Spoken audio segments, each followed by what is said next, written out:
Merci beaucoup, Monsieur Moustapha Faltier. Alors, sans plus tarder, puisqu'on est contraint par un problème de timing, on va donner la parole également à un autre monsieur, membre du comité, qui, je rappelle que, moi je l'appelle l'homme au cœur d'or. Quand je dis l'homme au cœur d'or, beaucoup de gens ne m'en diront pas le contraire. Parce qu'également, il a étalé son carnet d'adresses rien que pour la réussite de cette manifestation.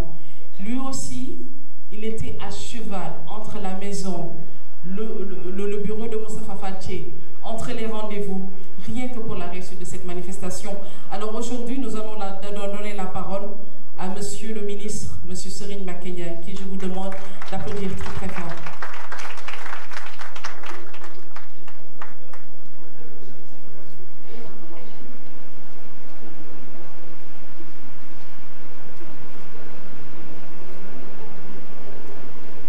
Jërëjëf Mamika, ma fille, Monsieur le ministre des Sports, représentant Monsieur le Président de la République,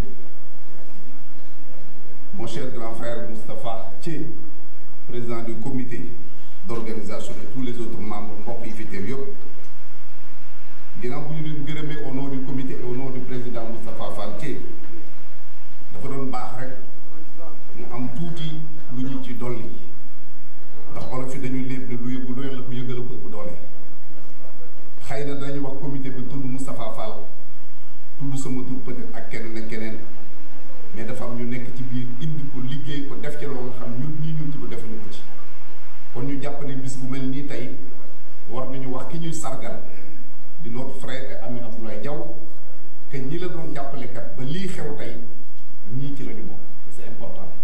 J'ai l'habitude de vous entendre quand vous êtes au micro dire que les véritables acteurs de la réussite c'est les techniciens qui sont derrière, qu'on ne voit pas, qu'on n'entend pas, mais en vérité qui font le travail. Moustapha ak man yàlla daf ñu nattoo ñu nekk des hommes politiques kon ñu weex donc lool ñu mën ñu tuumaal lool Ablaye Diaw am famille bugguñu kenn xalaat ni famille Ablaye Diaw kat ñoo instrumenté pour ñu sargal ko bugguñu kenn xalaat ni les hommes politiques kat xëy na ñoo def lii ak lii pour def nangam et l'histoire est faite pour être écrite on ne gomme pas l'histoire, on ne falsifie pas l'histoire. Man de sama kër laa toog benn xale bu baax boo nga xam ne dafa bëgg Abdoulaye Diaw moo ko dugal ci reportage jël téléphone am woo ma ne ma ah monsieur bi dama am benn idée ma ne ko lan la mu ne dama bëgg ñu sargal Abdoulaye Diaw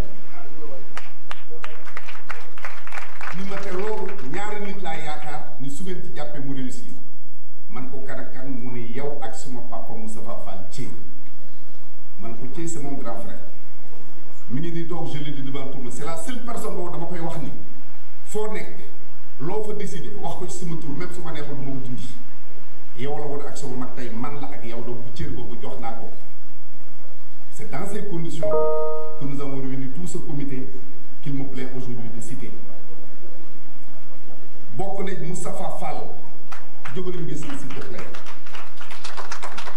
il faut rendre à César ce qui appartient à César dox nañ ci wax nañ ci sonn nañ ci mais en vérité l'idée vient de Moustapha Fall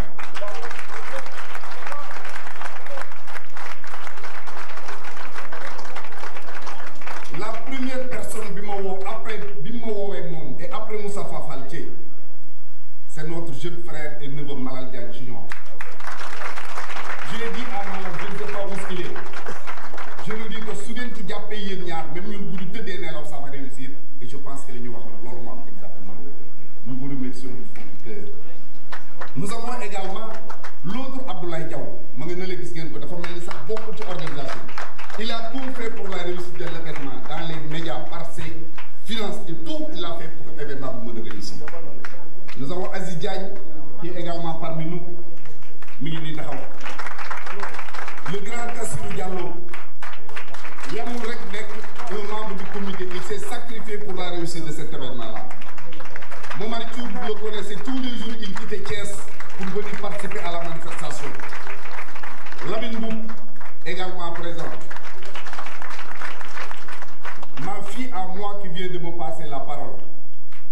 Mamika Niang. Et nous avons la touche professionnelle qui nous a permis d'arriver à de bons résultats. C'est notre frère Aziz Samb ici.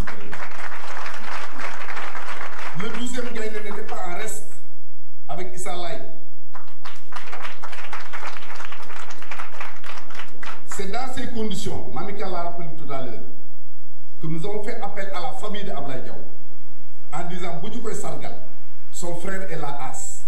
Il a tout fait pour que l'événement soit réussi. Malik, son fils, est là. Il a tout fait pour que l'événement soit réussi. Et je pense que le comité vous remercie. Non seulement vous êtes de la famille de Ablaye Diaw, mais vous êtes des membres du comité. Dañu wax ne àll jërul jarul gërëme mat ñu ne jar na ko tax ñu ko amoon su ngeen ko defuloon kenn du leen xas mais bu ngeen ko defee dañ leen di gërëm merci pour tout le travail que vous avez fait. Marnia n'est pas présent aujourd'hui, mais il est également un membre du comité. Je ne reviendrai pas sur le président Moustapha Fall ci wax naa ko léegi. L'autre élément qui est pour nous important olof yi dañu wax ne taraaga bët lañ ko sàkkal. sooy nekk ci dara ay nit sollicité la pour ñu jàppale Ablaye Diaw dafay jaadu aussi bu Ablaye Diaw toogee le représentant du président toog tous les Sénégalais toog ñu ne kat jiw jàppale nañ ci manifestation ki ci jëkk def ba def lu ñu séntuwul woon mooy celui que j'appelle l'homme des 5, né en 1935, premier ministre à 25 ans, gouverneur à 25 ans, pardon, premier ministre à 35 ans, président à 45 ans, je veux nommer le président Abdou, qui a mis son fils Pedro à notre disposition, qui a travaillé avec nous, jàppale ñu ba pare nag lu ñu ko santul woon mooy génn ci poosam ni lii maa ko ci def na Ablaye sama jàmbaar la sama xarit la. Le ministre Matar Ba qui nous a beaucoup soutenu, le ministre Abdoulaye Diouf Sarr qui nous a dit de intervenir ñetti yoon, le ministre de la santé, le maire de Yoff, mais également Jarbatou Abdoulaye Diaw. Youssou Ndour ku nekk xam na également ses rapports avec Abdoulaye Diaw, il nous a beaucoup soutenu. Le président Moustapha Niasse n'a pas été en reste. Mamadou Ibn Kane, le président Augustin Senghor a été le premier à sortir de sa poche. ba pare joxewaat te la mu doon joxewaat laaju ñu ko demuñu fa mu génne joxe ne man ngeen ko defal génne joxewaat. Le président Babacar Ndiaye, maître Babacar du basket, les anciens footballeurs regroupés autour de Cheikh Seck ont également beaucoup contribué. Notre ami le promoteur Modou Khoulé mi ngi nii toog Modou jógal dañ ko wax mu ni luy jëm ci Ablaye Diaw ma ne ko teeree lañ bëgg wutal Ablaye Diaw mu ni ñaar laa koy jox bu muy dëkkee ak fu muy féexloo mi ngi nii. Notre frère Mbaye Gueye EMG, je pense Aziz va y revenir plus largement moom tamit bi ñu demee seeti ko il nous a lu ngeen bëgg ñun ko oto lañ bëgg pour Ablaye Diaw mu ne may naa ko.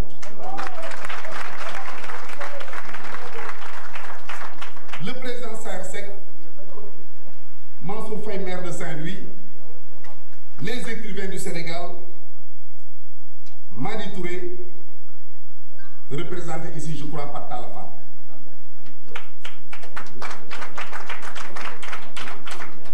Alors on vient de me dire que l'ANPS également par le président Ablaye Thiam mi ngi ci salle bi jàpp na ci.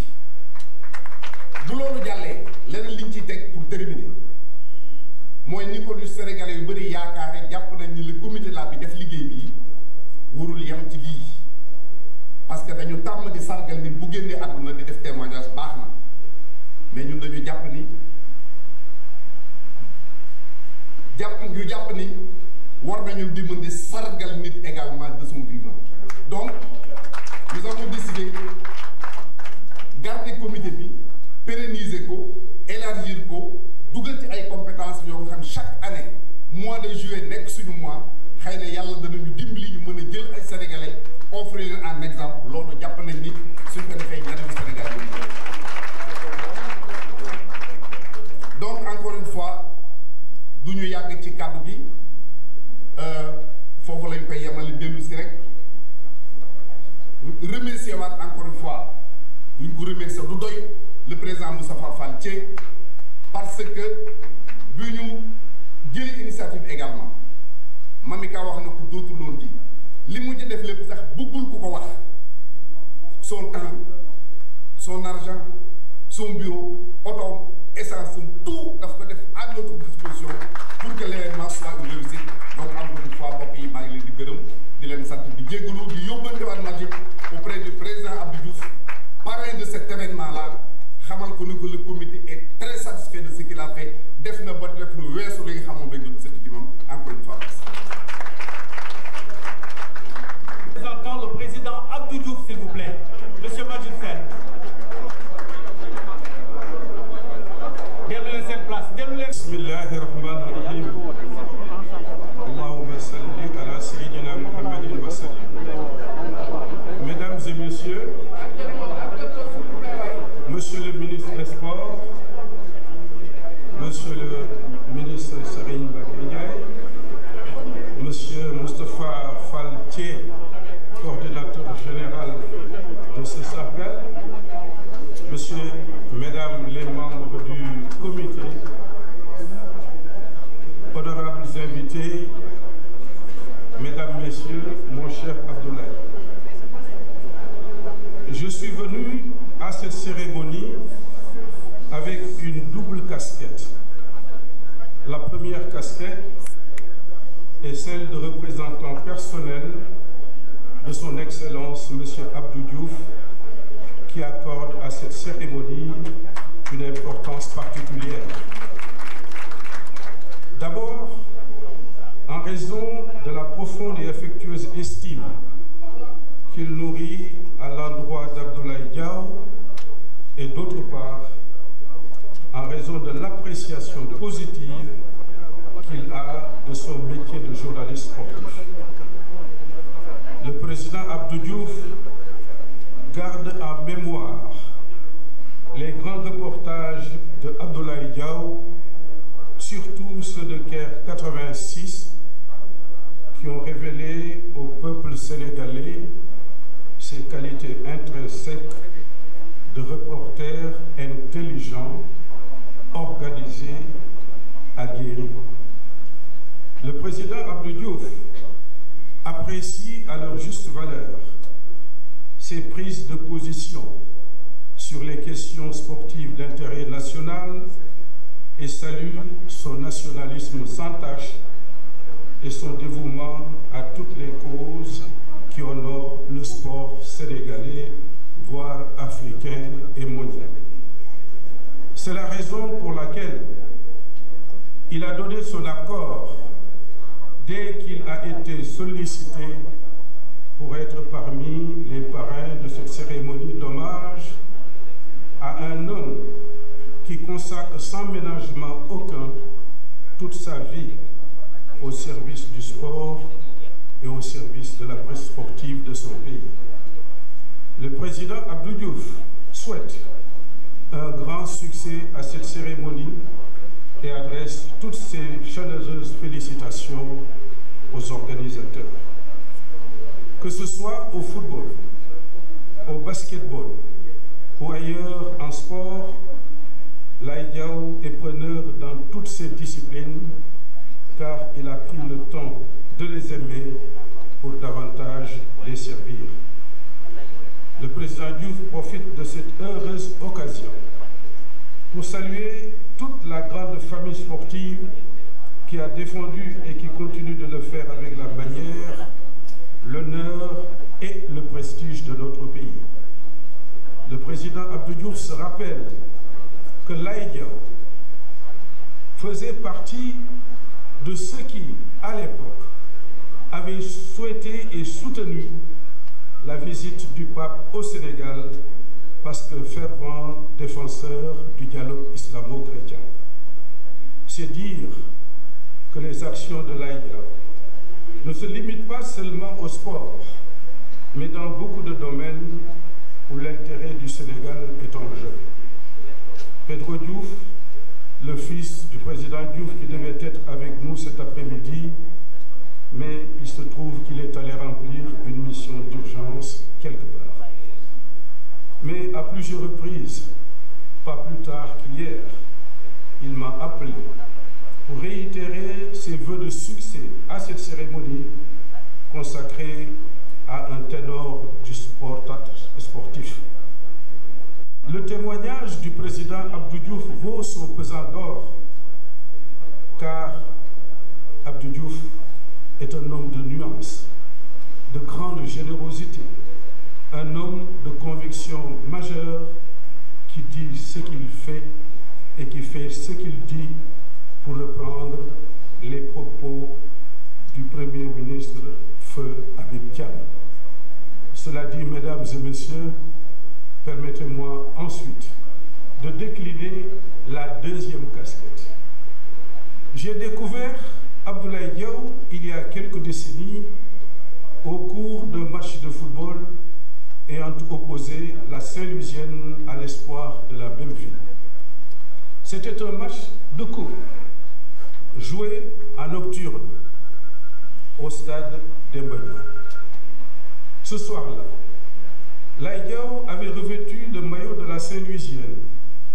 Moi, j'étais au micro de Radio Sénégal pour assurer la retransmission de cette rencontre entre deux équipes rivales de Ndar la Magnifique, avec ses charmes et ses multiples sortilèges. Les Dakarois, en bons connaisseurs, avaient pris d'assaut le stade dès les premières heures du soir, car l'affiche présageait un match de qualité. Dans les ultimes instants de la prolongation, Laye Diaw, avec sa démarche chaloupée, hérita depuis le milieu de terrain d'une passe. Il déroutait adversaires et partenaires avant d'adresser un boulet de canot dans les 25 mètres qui trompa la vigilance de Lamine Goura, jusque-là imbattable. La victoire avait ainsi choisi son camp, malgré la résistance des jaunes noirs, à l'image de la chèvre de M. Séguin. Propose être gentleman en toutes circonstances, voilà les traits caractéristiques qui consacrent notre langue nationale. Merci à toutes et à tous ceux qui ont pris un peu de leur temps pour venir s'associer à cet hommage qu'on rend à l'un des plus grands serviteurs de notre pays dans un domaine où l'on ne fait pas l'unanimité. Expression faite à notre Laye nationale, que les dieux du sport viennent de coiffer d'une auréole blanche pour l'éternité. Merci de votre attention.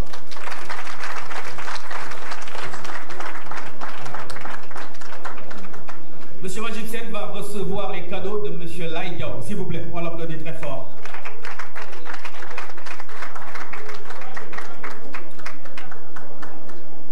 Ensuite, Monsieur Satombi, s'il vous plaît.